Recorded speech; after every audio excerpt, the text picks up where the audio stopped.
Il n'y aura pas d'élection au Mali. Dans tous les cas, les autorités maliennes l'ont dit d'une manière claire. La transition doit toujours rester pour finir le travail qu'elle est venue pour faire. Est-ce qu'en temps de guerre, on a le temps pour organiser des élections? Non. Les autorités maliennes ont suspendu tout parti politique et même les activités et les associations à caractère politique sur le territoire national. Il faut laisser le temps au Mali de résoudre le problème qui est là, créer la paix et ensuite nous allons naturellement arriver aux élections. Les pays de l'AES, moi j'essaie de faire une lecture un peu générale là, sur ces trois pays. Regardez ce qui se passe.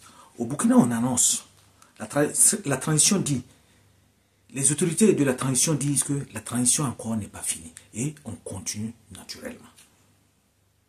Ensuite, vient le tour du Mali. Le Mali dit que la transition va continuer. Quand on regarde au Niger, ils sont en train tout simplement de demander à leurs anciens alliés de quitter leur territoire, de quitter leur sol. Les trois pays, quand tu les observes, on dirait qu'ils ont un plan en commun. Dans tous les cas, ils sont dans une alliance des États du Sahel. Ils ont un fléau commun. Ils ont un problème commun. Donc ces trois sont en train de mener des actions à trois.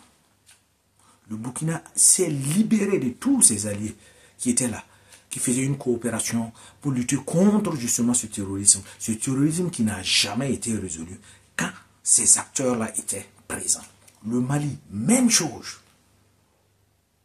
Le Niger est enfin en train de demander à la dernière base américaine de quitter leur sous-sol. Observez bien. Politiquement, ces trois-là sont en train de faire un seul pays. Des actions communes. Des actions. Quand tu les prends d'une manière séparée, tu as l'impression que chaque pays est en train de faire ce qu'il veut. Non. Et économiquement, ces trois pays-là vont se réunir naturellement. Ils ont déjà créé leur alliance. Ils vont créer leur propre marché. Donc, le pas naturel là, qui est là, est que naturellement, on est en train de les contraindre à quitter la communauté économique. La CEDEAO. On les demande de quitter. On ne les dit pas d'une manière claire. Parce qu'on les oblige à quitter cette CEDEAO. Cette CEDEAO qui ne les protège même pas. Donc voici trois pays que le monde entier est en train de regarder. Surtout les Africains sont en train de regarder. Le Mali a donné le ton. Le Mali a dit non, a voulu une certaine rupture. Le Mali a voulu son indépendance. L'indépendance de son propre pays. Le Mali veut que ce soit les Maliens qui gèrent le Mali. Et le monde entier est en train de les regarder. Tout le monde les regarde. Les Africains observent. Parce que c'est une lueur d'espoir. C'est vraiment un grand espoir. Ces trois pays-là qui sont en train de tenir la tête. Je ne dis pas que la chose sera très facile. C'est pour cela que toutes les populations de ces différents pays-là doivent s'unir et aider leurs autorités qui sont en place. Leurs autorités qui sont en train de travailler dur pour que leurs différents pays soient libres. Libre de jouir de ses propres ressources, libre de jouir de ses propres hommes et libre de pouvoir se développer, donner un meilleur aventure, un meilleur avenir à leurs enfants, les enfants de leur sous-sol. Ces trois pays regorgent de potentialités. S'il y a une vraie action menée vers le développement de ces pays-là peuvent se développer. Et pourquoi pas? Parce que les chaînes qui les enchaînaient, c'était les différentes présences sur le sous-sol. Ensuite, les organisations non gouvernementales, ces organisations-là, il faut les enlever. Parce que ce sont des organisations en réalité qui sont là pour une coopération, mais une coopération qui bénéficie et profite seulement à une seule partie. Parce qu'ils vont venir sous le couvert de la charité. On va faire ceci, on va construire des écoles là, on va construire des puits là.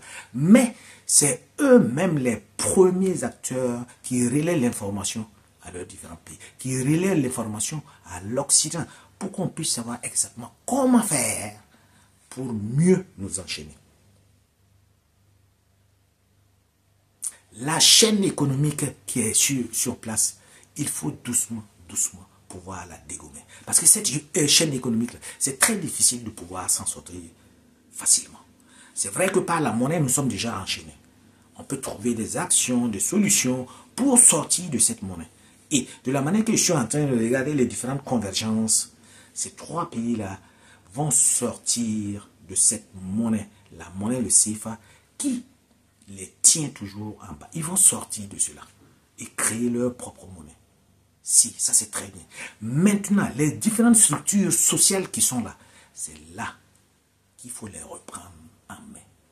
C'est là qu'il faut des acteurs économiques qui comprennent l'importance de la bataille que ces trois pays sont en train de mener pour pouvoir reprendre leurs unités de production, pour pouvoir produire afin que le revenu s'augmente et s'augmente. Et que ces différents pays soient, comme on va dire, à l'aise, que ces différents pays n'aient pas de soucis, que les enfants de ces différents pays n'essaient pas de traverser le désert, la mer, pour arriver en Occident. Le monde est en train de vous regarder. Le monde est en train de vous regarder. Et ce sont les actions que vous allez poser et mener qui va déterminer si vous êtes des héros ou pas.